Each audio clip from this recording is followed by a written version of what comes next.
Hello friends, welcome to my channel RS tailoring. అందరూ ఎలా ఉన్నారండి? నేనైతే చాలా బాగున్నాను. ఈరోజైతే వర్క్ అయితే స్టార్ట్ చేసేసానండి. ఇది నిన్న తీసిన కటింగ్ అనమాట. అంటే ఏ రోజుది ఆ రోజు మనకి వీడియో పంపడం కుదరదు కదా! అందుచేత ఈరోజైతే నేను ఎడిటింగ్ చేసి ఈరోజైతే పెడుతున్నాను. నిన్న ఎక్కువ ఫ్రెండ్స్ వర్క్ అయితే చేయలేకపోయాను. అండ్ ఎక్కువ మిషన్ మీద అయితే కూర్చోలేకపోయాననమాట. కొంచెం లైట్‌గా కటింగ్ అవి చేసుకోవడం, మిగతా వర్క్ ఏమి ఉన్నాయో అవైతే చూసాను. కానీ నిన్న స్టిచ్చింగ్ చేద్దాం అనుకున్నాను కానీ చేయలేకపోయాను ఫ్రెండ్స్. మీకోసం అయితే మాత్రం ఒక బ్లౌజ్ వీడియో అయితే తీశాను కటింగ్. ఈ బ్లౌజ్ కటింగ్ ఏంటంటే ఫ్రిన్స్ కటింగ్ బ్లౌజ్ అనమాట. బోట్ నెక్ కాకుండా నార్మల్ బ్లౌజే ఫ్రిన్స్ కటింగ్ అనమాట. అంటే నార్మల్ నెక్. మనం డైలీ యూజ్ చేస్తాం కదా! అలాగే రౌండ్ నెక్, డీప్ నెక్‌తో ఫ్రిన్స్ కటింగ్ అయితే నేనెప్పుడు బోట్ నెక్‌లే కట్ చేశాను. ఈ ఫ్రిన్స్ కటింగ్ అయితే కట్ చేయలేదనమాట. మన ఫాలోవర్స్‌కి ఎవరికైనా అవసరమైతే స్టిచ్చింగ్ చేసుకుంటారని చెప్పేసి నేను ఈ కటింగ్ అయితే క్లియర్‌గా పెట్టాను. చూసారు కదా! మనకి ఎంతైతే లూజ్ కావాలో అంత వెడల్పు క్లాత్‌నైతే నేను తీసుకున్నాను. మనకి నడుము పొడవు ఎంత కావాలో అంతైతే తీసుకోవాలి. తర్వాత నేను ఎక్కువ మీకు తెలుసు కదా! టేప్‌తో అయితే కటింగ్ చేయను అని చెప్పేసి.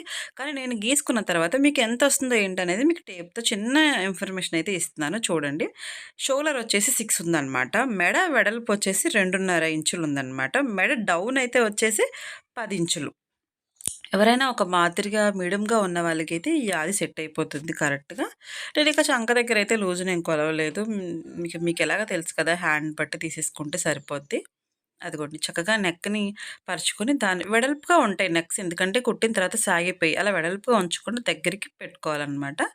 పెట్టుకున్న తర్వాత అదిగోండి అదైతే షోల్డర్, ఇది మెడ వెడల్పు, ఇదైతే మెడ పొడవు 10 అనమాట. మీకు అర్థమైంది కదా! దీన్ని బట్టి మిడిల్ నెక్ కావాలంటే చిన్నగా తీసుకొని ఎవరైనా కటింగ్ చేసుకోవచ్చు. అదిగోండి నెక్ చక్కగా అలా సింపుల్‌గా రౌండ్ నెక్ అయితే పెట్టేసాననమాట.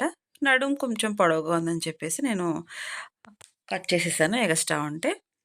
ఏం లేదు ఫ్రెండ్స్. ఈ ఫ్రిన్స్ కటింగ్ బ్లౌజ్ అయితే మన పొడవు బనీలుంటది చూసారా? చాలా సింపుల్‌గా మనం స్టార్టింగ్‌లో నేర్చుకున్నప్పుడు మిషన్ నేర్చుకున్నప్పుడు కుట్టిస్తారు కదా! అంత సింపుల్‌గా అయితే కటింగ్ చేసుకోవచ్చు. ఎక్కడ కొంచెం ఇబ్బంది అంటే ఒక ఫ్రిన్స్ కటింగ్ దగ్గరే. ఫ్రంట్ పార్ట్‌లో ఫ్రిన్స్ కటింగ్ కొంచెం మనం షేప్ కరెక్ట్‌గా తీసుకుంటే బ్యాక్ గానీ, మిగతా కటింగ్ కానీ చాలా సింపుల్‌గా అయిపోద్ది. మీరు ఆ ఒక్కటి వేస్ట్ క్లాత్‌ని తీసుకొని ఒక 10 బ్లౌజులు ఫ్రిన్స్ కటింగ్ కట్ చేసేసుకొని టక టక టక టక ఒక 1 డే కుట్టేయండి. అప్పుడు ఒకటి ఒకటి కుట్టగా మీకు కరెక్ట్‌గా వచ్చేస్తది. 1 డేలో మీ బ్లౌజ్ చాలా అయిపోతది. సింపుల్‌గా మీరు నేర్చుకోగలుగుతారు. ఎందుకంటే ప్రతి బ్లౌజ్‌ని కుట్టడం కాదు. ఒక వేస్ట్ క్లాత్‌ని తీసుకొని ఫ్రిన్స్ కటింగ్ మీరు అస్తమానం ఒక 10 బ్లౌజులు కట్ చేసేసుకొని నేనిప్పుడు మీకైతే కొలతలతో సహా చూపిస్తున్నాను. ఇదిగోండి నేను కొలత వేయకుండా నా ఉజ్జాయింపునైతే ఎప్పుడు ఇలాగే తీస్తారో తర్వాత టేప్‌తో కొలిస్తే మనకి కరెక్ట్ మెజర్‌మెంట్ ఒస్తది. ఫస్ట్ వచ్చే వెడల్పు 3 ఇంచులనమాట. తర్వాత డాట్ దగ్గర వేసేది 2 ఇంచులనమాట. అదే షేప్‌లో మీరు కట్ చేసుకోండి. సెంటర్‌లో చూసుకోండి ఒక 4 ఇంచెస్ వెడల్పనమాట. కింద 3 అయితే మధ్యలోకొచ్చేటప్పటికి 4 ఉంటది. ఈ చంక దగ్గర అనేది మనకి పాయింట్ మీకు అర్థమైపోతుంది కదా! అలా షేప్ తీసుకురావడం. జస్ట్ ఇది కొంచెం ఒక 1 ఇంచ్ అటు ఇటు వచ్చినా ఇబ్బంది ఏముండదు. నేనిప్పుడైతే ఇది కట్ చేయట్లేదు ఫ్రెండ్స్. ఇప్పుడు కట్ చేయడం వల్ల మనకి కన్‌ఫ్యూజ్ అయిపోతాం. ఎందుకంటే ఫ్రంట్ పార్ట్ కూడా కటింగ్ చేసుకున్న తర్వాత మెయిన్ పార్ట్‌ని లైనింగ్ జాయింట్ చేసుకున్న తర్వాత 2 కలిపి నేను కట్ చేసి ఒకేసారి స్టిచ్ వేసేస్తాననమాట. అప్పుడు కొంచెం అక్కడ ఓవర్‌లాక్ చేసుకుంటే కంప్లీట్‌గా నీట్‌గా ఉంటదనమాట. ఇప్పుడైతే హ్యాండ్స్ కట్ చేస్తున్నాను. మన ఫాలోవర్ ఒకళ్ళైతే హ్యాండ్ లూజ్ ఎంత తీస్తారక్క అని అడిగారు. ఏం లేదు ఫ్రెండ్స్. మనకి ఇక్కడ నేను హ్యాండ్ పొడవైతే 7 ఇంచెస్ పెట్టుకున్నాననమాట. మీరు చూడండి మీకు చూపిస్తున్నాను నేనిప్పుడు అదిగోండి. ఇక్కడైతే 7 ఇంచెస్ వచ్చింది హ్యాండ్ పొడవు. ఖర్చుతో మొత్తం అన్నీ కలిపి ఇప్పుడు మనం ఎంత పెట్టినా సరే నేనిక్కడైతే 3.5 తీసుకున్నాననమాట. అదిగోండి 3 ఇంచెస్ పొడవుంది మనకి. ఈ చివరకొచ్చేటప్పటికైతే 3.5 వస్తది. బట్ మనం జాయింట్ చేసుకున్నప్పుడు ఇక్కడికొస్తది కాబట్టి ఇక్కడ 3 ఉందనమాట. మీరు 3.5 పెట్టుకోండి. అది ఫైనల్‌గా ఖర్చులతో పోయేటప్పటికి 3 వస్తది సరిపోద్ది మనకి. ఇప్పుడైతే లైనింగ్ కటింగ్ అయిపోయింది ఫ్రెండ్స్. ఇప్పుడు మెయిన్ పార్ట్ ఎలా తీసుకోవాలనేది మీరు కాస్త గమనించుకోండి. ఎందుకంటే బుట్టీస్ అనేది అటో ఇటో అపోజిట్‌లో ఒక వేలోనే వస్తాయి కొన్నైతే. ఈ మామిడి పిందె చూసారా ఒక వైపే ఉంది. అందువల్ల అడ్జస్ట్ చేసి క్లాత్ తీసుకోవాల్సొస్తది. అటుపడి మామూలుగా ప్లెయిన్ అనుకోండి. అటు తీయొచ్చు, ఇటు తీయొచ్చు. ఎలా కావాలితే అలా తీసుకోవచ్చనమాట. చాలామంది ఒక్కొక్కసారి కన్‌ఫ్యూజ్ అయిపోతా ఉంటారు. కొత్త వాళ్ళు ఈ పాయింట్‌నయితే మీరు మిస్ అవ్వద్దు. కటింగ్ చేసిన తర్వాత అయ్యయ్యో! అనుకుంటే మళ్ళీ మనకి తిరిగి రాదు కాబట్టి ఇది ముందే గుర్తుపెట్టుకోండి.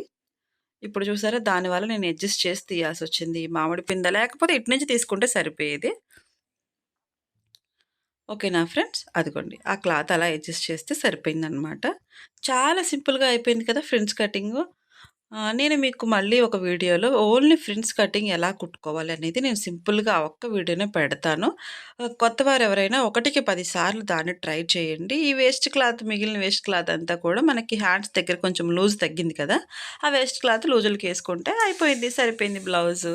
ఓకేనా ఫ్రెండ్స్? ఇప్పుడు మీరేం చేస్తారంటే ఈ వీడియో పూర్తిగా చూసారు కదా! చూసారు కాబట్టి మీకు నచ్చితేనే నా వీడియోకి ఒక లైక్ చేసుకొని, మీకు ఇంకేమైనా కావాలి అంటే ఒక కామెంట్ చేసి, మీ స్నేహితులు ఎవరన్నా ఉంటే ఆళ్ళకి ఒక షేర్ బటన్ కొట్టండి.